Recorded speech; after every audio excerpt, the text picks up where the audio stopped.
दोस्तों, एक खूबसूरत महिला जिसकी उम्र लगभग 22 साल की होती है, जिसकी शादी को आज 10 दिन ही हुए होते हैं, वो कमरे में सोई हुई होती है। तभी एक नौजवान लड़का जिसकी उम्र लगभग 22 से 23 साल की होती है, उस रूम के अंदर वो चला जाता है। वो रूम के अंदर एंटर करता है और गेट लॉक कर देता है। सोई हुई महिला नहीं समझ पाती है कि ये उसकी पत्नी है या फिर वो कोई और महिला है। दोस्तों, वो उसके साथ जाकर के रिश्ता बनाने लगता है। फिर उसके बाद जब महिला के चेहरे पर उसकी नजर पड़ती है तो फिर उस लड़के के पैरों तले से जमीन खिसक जाती है और वो महिला भी अपना चेहरा छुपाने लगती है। दोस्तों, आखिर वो महिला कौन होती है और वो इसके रिश्ते में क्या लगती थी जो कि इस लड़के के साथ वो ऐसा काम कर रही थी? क्या वो जानबूझकर ऐसा काम करती है या फिर धोखे में कर रही थी? दोस्तों, अगर आप इस कहानी को पूरा सुनेंगे तो फिर आपके भी होश उड़कर रह जाएंगे। आपने कल्पना भी नहीं की होगी कि आखिरकार लोग अपने रिश्ते को किस तरीके से भूल जाते हैं और रिश्तों को किस तरह से वे शर्मसार कर देते हैं। दोस्तों, जब आप इस कहानी को सुनेंगे तो फिर आपके भी यकीन मानिए कि होश उड़कर रह जाएंगे। बस आपसे एक ही हमारी रिक्वेस्ट है कि गुजारिश है आपसे कि अगर आप हमारे चैनल पर पहली बार आए तो चैनल को सब्सक्राइब जरूर कर दीजिएगा, वीडियो को लाइक कर दीजिएगा और कहानी को अंत तक जरूर सुनिएगा। ये सच्ची कहानी राजस्थान के रायपुर शहर की है। यहीं पर एक परिवार रहा करता था। उसी परिवार में एक लड़का रहा करता था जिसका नाम जो है वो बंटी होता है। वो माँ बाप का अपने इकलौता बेटा होता है। लाड प्यार में उसे कोई कमी नहीं थी। उसका परिवार खेती किसानी से जुड़ा हुआ था। उसी के बगल वाले गांव में एक लड़की रहा करती थी जिसका नाम मोना होता है। बंटी के माता पिता ने मोना के माता पिता से मिल करके उन दोनों की शादी फिक्स कर दी। जब बंटी ने उसका फोटो देखा तो बंटी की आंखें खुली की खुली रह गई। बिल्कुल ही किसी हीरोइन की जैसी चांद का टुकड़ा थी वो। बंटी के दोस्त उसे छेड़ने लगे। वो, वाह बंटी, तेरी तो लॉटरी लग गई। बंटी भी जो था वो बस शर्मा करके हंस दिया करता था। मोना से उसके फोन पर एक दो बार बात भी हुई थी। बड़ी ही मीठी और संस्कारी आवाज थी उसकी। बंटी को लगा कि बस यही वो लड़की है जिसके साथ उसे अपनी पूरी जिंदगी गुजारनी है। शादी की तारीख जो थी वो नजदीक आ गई। अब घर में भी रौनक छा गई थी। दूर दूर से रिश्तेदार आने लगे थे। घर का आंगन लोगों की चहल पहल और औरतों की हंसी मजाक से गूंज रहा था। इन्हीं रिश्तेदारों में बंटी की मौसी रेखा भी आई हुई थी। रेखा बंटी की सबसे छोटी और सबसे प्यारी मौसी थी। उम्र में वो बंटी से बस 5-6 साल ही बड़ी रही होंगी। बचपन में दोनों ही भाई बहन की तरह खेले कूदे थे साथ में। रेखा की शादी भी अभी 8-10 दिन पहले ही हुई थी, लेकिन ससुराल से खबर आई कि उसकी तबीयत कुछ ठीक नहीं है। बंटी का दिल जो था वो बैठ गया था। वो अपनी माँ से बोला कि माँ, मैं मौसी को जाकर के ले आता हूँ। वहां पर कौन उनकी इतनी देखभाल करेगा। बंटी खुद गाड़ी चलाकर मौसी के ससुराल पहुंचा था। रेखा को देखा तो फिर उसका चेहरा उतरा हुआ था। बदन जो था वो हल्का हल्का तप रहा था। बंटी ने उसे सहारा देकर गाड़ी में बैठाया। रास्ते भर वो बंटी से अपने ससुराल की बातें करती रही, लेकिन उसकी बातों में वो खुशी नहीं थी जो एक नई नवेली दुल्हन में होनी चाहिए थी। बंटी ने पूछा कि मौसी, सब कुछ ठीक तो है ना? जीजा जी कैसे हैं?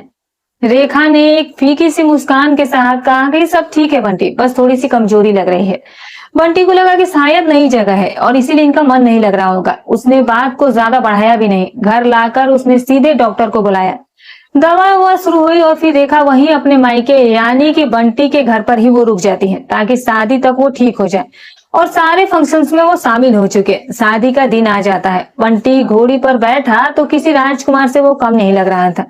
पूरा गांव बारात देखने के लिए उमड़ पड़ा था। नाचते गाते धूम धड़ाके के साथ बारात जो थी वो मोना के दरवाजे पर पहुंची थी। वहां पर उनका ऐसा स्वागत हुआ कि बंटी का सीना गर्व से चौड़ा हो गया था।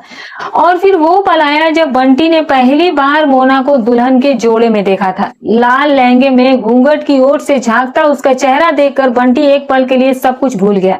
उसे लगा कि जैसे कि दुनिया की सबसे खूबसूरत चीज आज उसके सामने खड़ी हो। जयमाला हुई, फेरे हुए और मोना हमेशा हमेशा के लिए बंटी की हो गई थी। विदाई का पल बड़ा ही भावुक था, लेकिन बंटी के घर पहुंचते ही फिर से खुशियों का घर माहौल बन गया था। नई दुल्हन को देखने के लिए औरतें दरवाजे पर खड़ी थी। आरती उतारी गई, रस्में निभाई गई। मोना शर्माई सहमी सी घर के अंदर आती है। रेखा मौसी की तबीयत अभी भी पूरी तरह से ठीक नहीं हुई थी। वो भी अभी नई बहू को आशीर्वाद देने के लिए आई थी, लेकिन ज्यादा देर वो खड़ी नहीं रह सकी। उसने बंटी की माँ से कहा कि दीदी, मेरा सिर जो है वो बहुत घूम रहा है तो मैं थोड़ी देर आराम कर लेती हूँ। और फिर वो अपने कमरे की तरफ चली जाती है।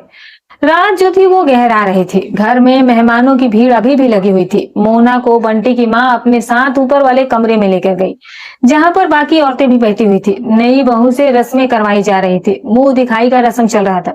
मोना सबकी सेवा में लगी हुई थी, किसी के पैर दबा रही थी तो किसी को वो पानी दे रही थी।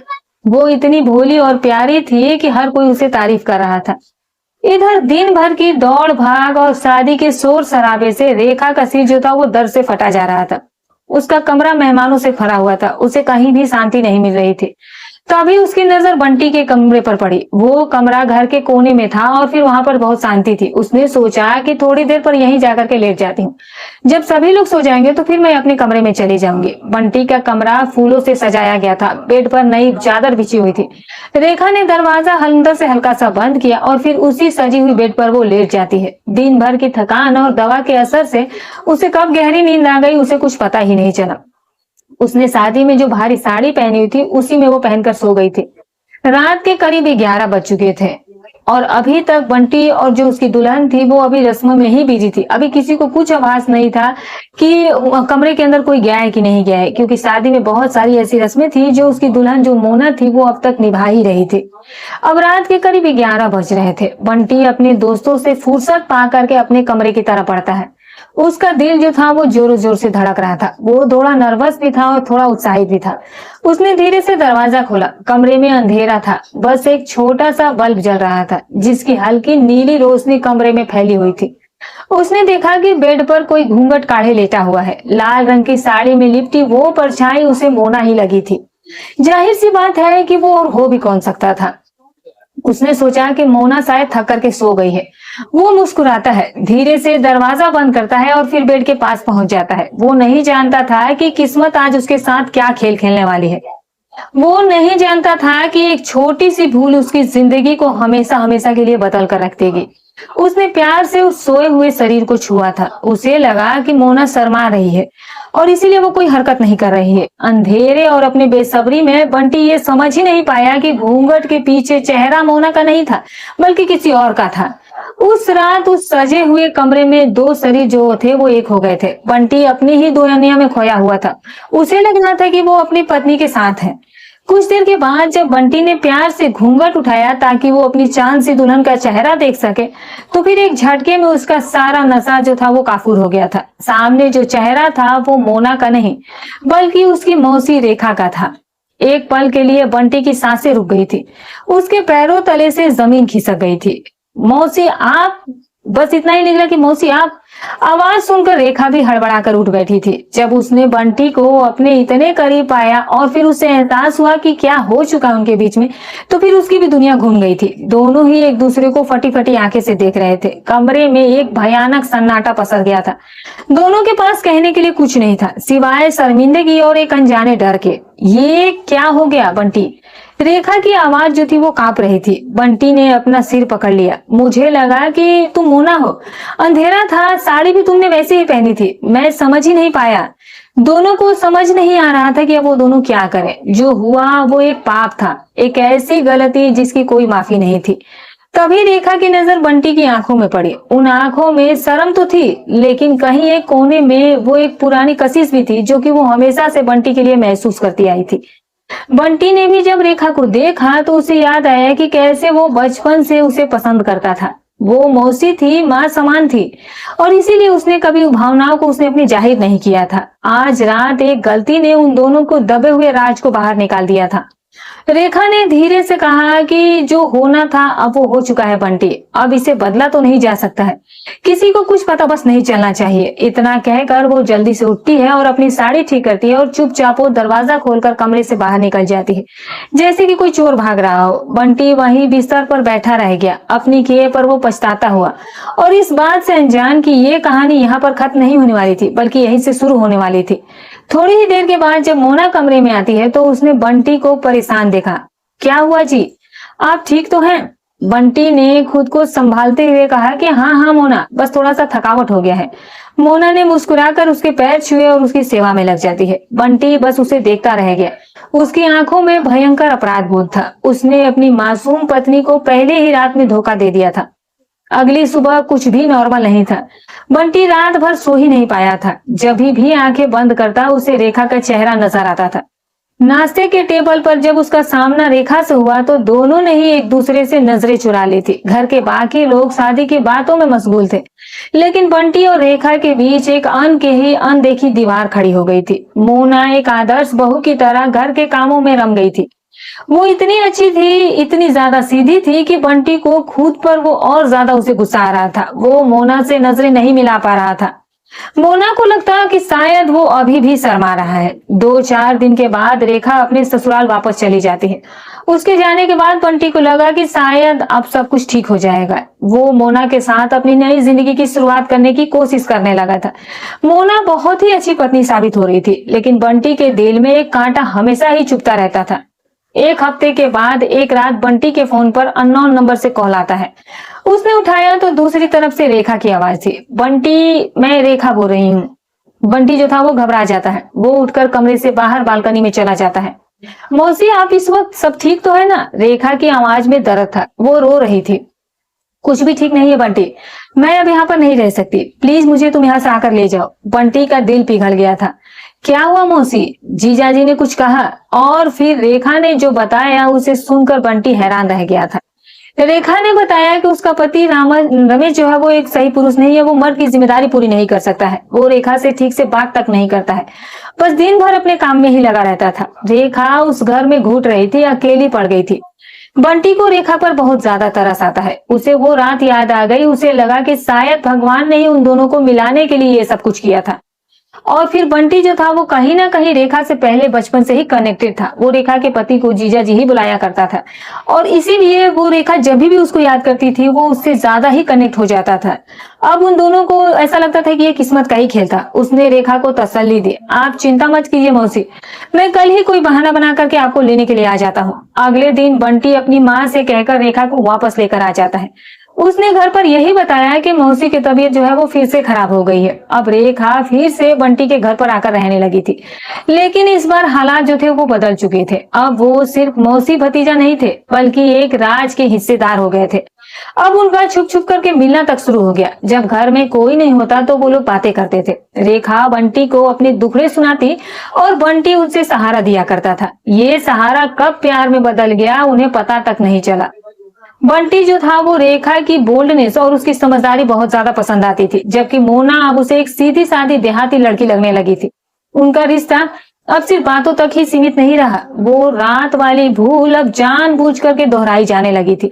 घर के बाकी लोगों की आंखों में धूल झोंक करके वो दोनों अपने नाजायज रिश्ते को आगे बढ़ा रहे थे। उन्हें इस बात का डर नहीं था कि कोई देख लेगा, क्योंकि मौसी और भांजे के बीच के पवित्र रिश्ते को भला कौन सा कर सकता था। दिन जो थे वो बीते जा रहे थे। बंटी अब पूरी तरह से रेखा के प्यार में पागल हो चुका था। उसे मोना की मौजूदगी अब खलने लगी थी। वो उसे ठीक से बात तक नहीं करता था। मोना बेचारी समझ ही नहीं पा रही थी कि उसके पति को अचानक से क्या हो गया है। एक दिन जब घर में कोई नहीं था, रेखा ने बंटी का हाथ पकड़ करके कहा कि बंटी, हम आखिर ऐसे कब तक छुप छुप करके मिलते रहेंगे? मुझे ऐसी जिंदगी नहीं चाहिए। मैं अपने उस नामर्द पति के पास वापस भी नहीं जाना चाहती, और ना ही मैं तुम्हें इस मोना के साथ देख सकती हूँ। बंटी ने कहा कि तो हम क्या करें मौसी? दुनिया हमारे बारे में क्या कहेगी? तुम मेरी मौसी हो और वो मेरी पत्नी है। रेखा की आंखों में एक अजीब सी जिद थी। भाड़ में जाए ये दुनिया और ये भाड़ में जाए ये रिश्ते। जब भगवान ने ही हमारे बीच ये सब कुछ करवाया है तो फिर जरूर कोई ना कोई वजह रही होगी। बंटी, मैं तुमसे प्यार करती हूँ और मैं तुम्हारे साथ जीना चाहती हूँ। बंटी भी यही चाहता था। उसने कहा कि मैं भी तुमसे बहुत प्यार करता हूँ रेखा, लेकिन मेरे माँ बाप, ये गांव, हम कहाँ जाएंगे आखिरकार? रेखा ने इस चीज का भी हल निकाल रखा था। मेरे पास बहुत सारे जेवर हैं जो कि मेरे शादी में मुझे मिले थे। मेरे बाप ने भी मेरे नाम पर कुछ पैसे रखे हुए। हम वो सब कुछ ले करके यहाँ से बहुत दूर चले जाते हैं। किसी नए शहर में अपनी एक नई दुनिया बसा लेते हैं, जहाँ पर कोई हमें जानता भी नहीं होगा। बंटी को रेखा की बात सही लग जाती है। मोना सुंदर थी, लेकिन रेखा में जो आकर्षण था, जो नशा था, वो बंटी को उसे खींच रहा था। उसे लग रहा था कि असली खुशी तो उसे रेखा के ही साथ मिलेगी। उसने कहा कि ठीक है रेखा, जैसा तुम कहोगी मैं बिल्कुल वैसा ही करूंगा। हम भाग चलते हैं। उस रात दोनों ने मिलकर पूरा प्लान बनाया। कब निकलना है, कहाँ जाना है, सब कुछ तय हो गया था। बंटी को एक पल के लिए भी अपनी पत्नी मोना या फिर अपने माँ बाप का ख्याल नहीं आया। वो प्यार में बिल्कुल ही अंधा हो चुका था। 2 दिन के बाद वो काली रात आ भी गई। घर के सभी लोग सो रहे थे। रेखा ने अपना सारा कीमती सामान एक बैग में भर लिया। बंटी ने घर में रखी हुई नकदी उठा ली। उसने एक बार सोते हुए मोना के मासूम के चेहरे को देखा था। एक पल के लिए उसका दिल कांपा, लेकिन फिर रेखा का चेहरा याद आता ही वो पत्थर बन गया। दोनों दबे पांव घर से निकले और गांव के बाहर खड़ी एक पुरानी टैक्सी में बैठकर हमेशा हमेशा के लिए वो लोग जो थे वो उस गांव से, उन रिश्तों से बहुत दूर चले गए थे। सुबह जब घर के आम में लोगों की आंखें खुली तो कोहराम मच गया था। बंटी और रेखा दोनों ही एक साथ गायब थे। उनके कमरों में उनका सामान भी नहीं था। बंटी की माँ समझ गई कि कुछ बहुत गलत हुआ है। मोना तो जैसे कि पत्थर की मूर्ति बनकर रह गई थी। उसकी दुनिया ही उजड़ गई थी। पूरे गांव में थू थू होने लगी थी। किसी को यकीन नहीं हो रहा था कि एक भांजा अपनी ही मौसी के साथ ऐसा घिनौना काम कैसे कर सकता है। उधर बंटी और रेखा जो थे वो एक दूसरे शहर में जाकर पहुंच चुके थे। उन्होंने गुरुद्वारे में जाकर के शादी कर ली और अब वो लीगल रूप से पति पत्नी बन गए थे। उन्होंने एक छोटा सा किराए का घर लिया और अपनी नई जिंदगी की शुरुआत कर ली। शुरू शुरू में तो सब कुछ बहुत अच्छा लग रहा था। आजादी थी, रोमांस था, कोई भी रोकने टोकने वाला नहीं था। बंटी ने एक छोटी मोटी नौकरी भी पकड़ ली और रेखा जो थी वो घर संभालने लगी। लेकिन पाप का घड़ा कभी ना कभी तो भरता ही है। लगभग 1 साल ऐसे ही बीत गए। घर वाले उन्हें ढूंढ ढूंढ कर थक चुके थे। उन्हें लगा कि वो दोनों जो है वो लोग कभी हाथ नहीं आने वाले। उन्हें यही यकीन हो गया था। लेकिन किस्मत को कुछ और ही मंजूर था। एक दिन बंटी के गांव का ही एक लड़का जो कि उस बड़े शहर में ट्रक चलाता था, एक ढाबे पर वो चाय पी रहा था और तभी उसकी नजर पास से गुजरती एक बाइक पर पड़ी थी। बाइक पर एक लड़का और एक औरत बैठी हुई थी। उसे वो चेहरा जाना पहचाना सा लगा। उसने गौर से देखा तो उसके होश उड़ गए थे। वो बंटी और उसकी मौसी रेखा होती है। उसने तुरंत बंटी के घर पर फोन किया। चाचा, मैंने बंटी को देखा है, वो यहीं है, इसी शहर में है। बस फिर क्या था। बंटी के घर वाले, मोना के घर वाले, सभी लोग मिलकर के पुलिस के साथ उस शहर में पहुंच जाते हैं। ट्रक ड्राइवर की मदद से उन्होंने बंटी के घर का पता लगा लिया। जब पुलिस ने दरवाजा खटखटाया तो बंटी और रेखा के पैरों तले से जमीन खिसक गई थी। उनके सामने उनका पूरा अतीत, उनका पूरा परिवार और उनकी छोड़ी हुई दुनिया खड़ी थी, जो उन्होंने ऐसे ही छोड़कर सब लोग को जिंदगी बर्बाद करके जो उन्होंने अपनी जिंदगी को बसाया था, वो जिंदगी अब उनके सामने आज आकर के खड़ी हो गई थी। वहां पर बहुत हंगामा हुआ। माँ बाप ने बंटी को बहुत कोसा। मोना के भाइयों ने उसे मारने तक की कोशिश की। पुलिस जो थी वो दोनों को पकड़ करके थाने ले आती है। वहां जब उनसे पूछताछ होती है तो दोनों ने बिना किसी डर के सच कबूल कर लिया था। बंटी ने कहा कि हाँ, ये रेखा है। पहले ये मेरी मौसी थी पर अब ये मेरी पत्नी बन चुकी है। हम दोनों ने अपनी मर्जी से शादी की है और हम एक दूसरे से बेइंतहा मोहब्बत करते हैं। रेखा ने भी यही बयान दिया। पुलिस ने जब उनके कागजात देखे तो पता चला कि दोनों ही बालिग हैं। कानून की नजर में अगर दो वयस्क अपनी मर्जी से शादी करना चाहते, साथ रहना चाहते हैं तो कोई कुछ नहीं कर सकता है। परिवार वाले भी बेबस हो गए थे। वो उन्हें समझाते रह गए, समाज की दुहाई देते रह गए, लेकिन बंटी और रेखा ने एक ना सुनी। अंत में पुलिस ने भी हाथ खड़े कर दिए। परिवार वाले मुंह लटकाए वापस लौट आए थे। बंटी और रेखा को छोड़ दिया गया था। वो दोनों थाने से बाहर निकले, एक दूसरे का हाथ थामा और फिर अपनी नई जिंदगी की तरफ वो लोग चल दिए। उन्होंने अपने परिवार, समाज, सब कुछ खो दिया था, लेकिन उन्होंने एक दूसरे को पा लिया था। ये उनके लिए प्यार की जीत थी या समाज की हार थी, ये तो कहना मुश्किल है।